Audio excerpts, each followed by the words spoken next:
नमस्कार मित्रांनो, मराठी ज्ञानतीर्थ या आपल्या यूट्यूब चॅनलमध्ये तुम्हा सर्वांचं मनपूर्वक स्वागत.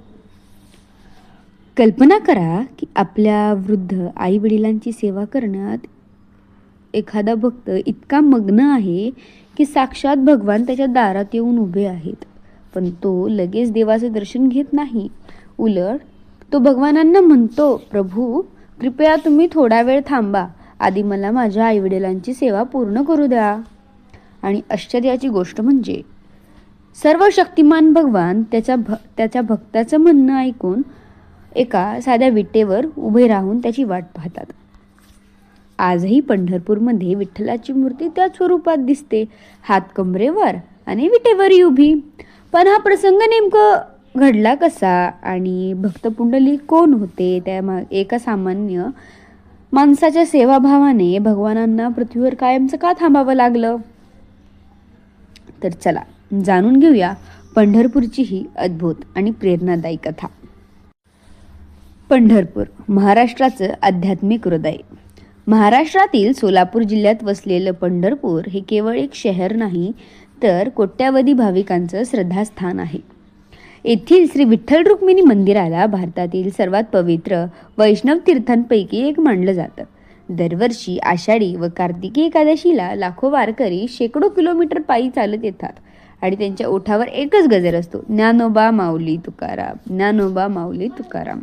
टाळ, मृदंग, अभंगाचा गजर, भगवा पताका आणि विठ्ठल नामात तल्लीन झालेले वारकरी. हे दृश्य पाहिलं की प्रत्येकाचं मन असं भक्तीनं भरून जातं. पंढरपूरचं प्राचीन नाव. पुराणानुसार पंढरपूरला पूर्वी पौंडरी क्षेत्र किंवा पुंडरीकपूर असं म्हणून ओळखलं जायचं. असं म्हणलं जातं की या भूमीला हे नाव महान भक्त पुंडलिक यांच्या नावावरून मिळालं. या भूमीतून वाहणारी भीमा नदी चंद्रासारखी वळण घेते, म्हणून तिला चंद्रभागा असं म्हटलं जातं. आजही लाखो भाविक प्रथम चंद्रभागेत स्नान करतात आणि परत विठ्ठल रुक्मिणीचे दर्शन घेतात. भक्त पुंडलिक कोण होते? आज आपण पुंडलिकांना महान संत म्हणून ओळखतो, पण त्यांच्या आयुष्याची सुरुवात तशी नव्हती. काही कथानुसार ते श्रीमंत घराण्यातील तरुण होते. त्यांच्याकडे कोणत्याही गोष्टीची कमतरता नव्हती, पण त्यांना एक मोठा दोष होता. ते आपल्या आईवडिलांचा आदर करत नव्हते. त्यांच्या वृद्ध आईवडिलांना चालणंही कठीण झालं होतं, तरी सुद्धा पुंडलिक त्यांच्याकडे दुर्लक्ष करत असे. पत्नी आणि स्वतःच्या सुखात इतके रमले होते की आई वडिलांच्या वेदना त्यांना जाणवतच नव्हत्या. वृद्ध आई वडील मात्र एकच प्रार्थना करत असे, देवा आमच्या मुलाला योग्य मार्ग दाखव. त्यांना कल्पनाही नव्हती की त्यांच्या या प्रार्थनेला स्वतः भगवान त्यांना उत्तर देणार आहेत. आयुष्याला कलाटणारी देणारी घटना. एक दिवस पुंडलिक तीर्थक्षेत्रासाठी निघाले. प्रवासादरम्यान एका आश्रमात थांबण्यासाठी संधी मिळाली. रात्री त्यांनी एक विलक्षण दृश्य पाहिलं.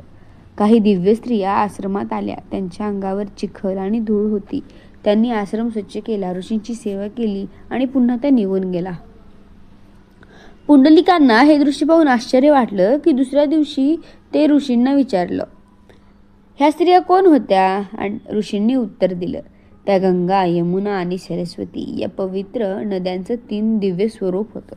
लोकांच्या पापांमुळे त्या मलिन होतात आणि संत आणि सेवाभाव लोकांची सेवा करून त्या पुन्हा पवित्र होतात.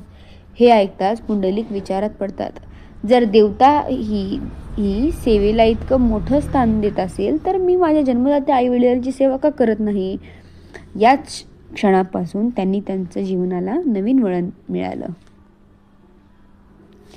पुंडलिकाचा संपूर्ण बदल. त्या दिवसानंतर पुंडलिक घरी परतले, पण ते आता पूर्वीसारखे राहिले नव्हते. त्यांच्या मनात एक विचार सतत घोळत होता, देवाला प्रसन्न करायचं असेल तर सर्वप्रथम आई वडिलांची सेवा केली पाहिजे. घरी परतताच त्यांनी आपल्या आई वडिलांची क्षमा मागितली. आई बाबा, माझ्याकडून खूप मोठी चूक झाली. मी तुमचा अपमान केला, तुमच्याकडे दुर्लक्ष केलं, मला माफ करा. आई वडिलांच्या डोळ्यात अश्रू आले. त्यांनी मुलाला प्रेमानं जवळ घेतलं. त्या दिवसापासून पुंडलिकाचं संपूर्ण आयुष्य बदललं. ते पहाटे उठून आई वडिलांना पाणी आणत, त्यांना आंघोळ घालत, वेळेवर जेवण देत, दिवसभर त्यांची मनापासून सेवा करत. त्यांना आता कोणत्याही गोष्टीची इच्छा उरली नव्हती, पण त्यांच्यासाठी आई वडिलांची सेवा हीच पूजा, हीच साधना आणि हीच परमेश्वर होता. भक्तीची कीर्ती सर्वत्र पसरली. काही दिवसानंतर पुंडलिकाच्या सेवाभावाची कीर्ती दूर दूरपर्यंत पसरली. लोक म्हणू लागले, ज्याने आपल्या आई वडिलांमध्ये देव पाहिला त्याला साक्षात देव भेटल्याशिवाय राहणार नाही. अशी श्रद्धा आहे की पुंडलिकाच्या निस्वार्थ सेवेमुळे वैकुंठातही त्याच्या भक्तीची चर्चा होऊ लागली. भगवान पांडुरंग भक्ताच्या प्रेमाने इतके प्रसन्न झाले की त्यांनी स्वतः पृथ्वीवर जाण्याचा निर्णय घेतला. भगवानांचे आगमन. एक दिवस पुंडलिक आपल्या आई वडिलांचे पाय दाबत होते. घरात शांत वातावरण होतं. तेवढ्यात दाराशी दिव्य प्रकाश पसरला. साक्षात भगवान विष्णूचे श्रीकृष्ण रूप असलेले पांडुरंग आणि माता रुक्मिणी पुंडलिकांना दर्शन देण्यासाठी आले. भगवानांनी प्रेमाने हाक मारली, पुंडलिका. पण त्या क्षणी पुंडलिक परिपूर्ण आई वडिलांच्या सेवेत मग्न होते. त्यांनी मागे वळून पाहिलं नाही, कारण त्यांच्या दृष्टीने त्या क्षणी आई वडिलांची सेवा सोडून उठणं म्हणजे कर्तव्याचा त्याग होता. प्रसिद्ध विटेचा प्रसंग. पुंडलिकांनी आजूबाजूला पाहिलं. जवळच एक वीट पडली होती. त्यांनी ती भगवानांच्या दिशेने सरकवली आणि त्यांना अत्यंत नम्रपणे म्हणले, प्रभू, कृपया या विठेवर उभे राहा. मला आधी माझ्या आईवडिलांची सेवा पूर्ण करू द्या, नंतर मी तुमच्या चरणी येतो. हे ऐकून भगवान हसले आणि त्यांना पुंडलिकांचा सेवाभाव अत्यंत प्रिय वाटला. संपूर्ण विश्वाचा स्वामी त्या साध्या विटेवर उभा राहिला, हात कमरेवर ठेवून, आणि आपल्या भक्तांची शांतपणे वाट पाहू लागला. या क्षणामुळे आजची विठ्ठलाची मूर्ती आपल्याला त्या रूपात दिसते, अशी श्रद्धा आहे. पुंडलिकाचा वर. आई वडिलांची सेवा पूर्ण झाल्यानंतर पुंडलिकांनी भगवानांना साष्टांग नमस्कार केला. भगवान म्हणाले, पुंडलिका, तुझ्या भक्तीने मी अत्यंत प्रसन्न झालो आहे. माग, तुला हवा तो वर माग. पुंडलिक म्हणाले, प्रभू, मला माझ्यासाठी काहीच नको. मला एकच विनंती आहे, तुम्ही याच पवित्र भूमीवर सदैव वास्तव्य करा, जेणेकरून भविष्यातील अत्यंत प्रत्येक भक्ताला तुमचं दर्शन घेता येईल. भगवानांनी आनंदाने हा वर स्वीकारला. अशी श्रद्धा आहे की त्या दिवसापासून भगवान पांडुरंग पंढरपुरात विटेवर उभे राहून भक्तांची वाट बघत आहेत आणि दर्शन देत आहेत. विठ्ठल म्हणजे कोण? अनेक भक्तांच्या मते विठ्ठल हे भगवान श्रीकृष्णांचं एक दिव्य रूप आहे, तर काही परंपरांमध्ये भगवान विष्णूंचं स्वरूप मानलं जातं. महाराष्ट्रातील संतांनी मात्र विठ्ठलाला भक्तांचा सखा, आई, वडील, सर्वस्व मानला आहे. संत तुकाराम महाराज म्हणतात, सुंदर ते ध्यान उभे विटेवरी, करी कटावरी ठेवून या. या अभंगात विठ्ठलाचं संपूर्ण रूप सामावलेलं आहे. चंद्रभागेचं महत्व.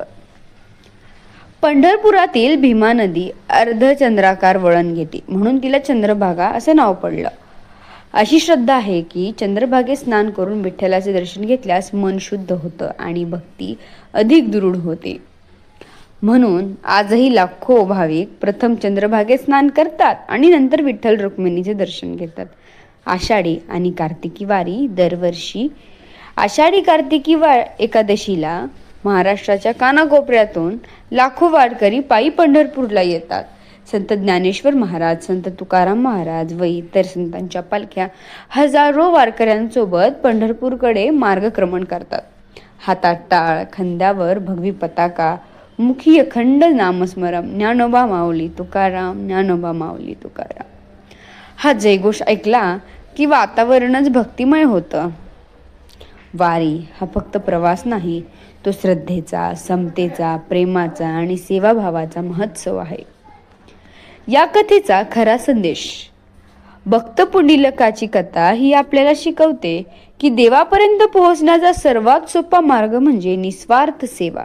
आई वडिलांचा आदर, त्यांची सेवा, नम्रता आणि प्रेम याहून मोठी पूजा नाही. जिथे सेवा आहे तिथे भक्ती आहे, जिथे भक्ती आहे तिथे विठ्ठल स्वतः येतो. म्हणूनच आजही लाखो भाविक विश्वासाने म्हणतात, पुंडलिक वरदा हरी विठ्ठल, जय जय राम कृष्ण हरी, पांडुरंग हरी विठ्ठल. मित्रांनो, पंढरपूर ही एक तीर्थभूमी नाही तर सेवाभाव, भक्ती आणि समतेचा संदेश देणारी पवित्र भूमी आहे. भक्त पुंडलिकांनी दाखवून दिलं की देवाला शोधण्यासाठी दूर जाण्याची गरज नाही. आपल्या घरातील माता पित्याची मनापासून सेवा केली की देव स्वतः आपल्या दारात येतो. जर तुम्हाला ही पौराणिक कथा आवडली असेल तर व्हिडिओला नक्की लाईक करा आणि मराठी ज्ञानतीर्थ या चॅनलला सबस्क्राईब करा आणि ही कथा जास्तीत जास्त लोकांपर्यंत पोहोचण्यासाठी आपल्या मित्रपरिवारांसोबत शेअर करा. पुन्हा भेटूया अशा एका नवीन आणि रंजक ज्ञानवर्धक व्हिडिओमध्ये. जय हरी विठ्ठल.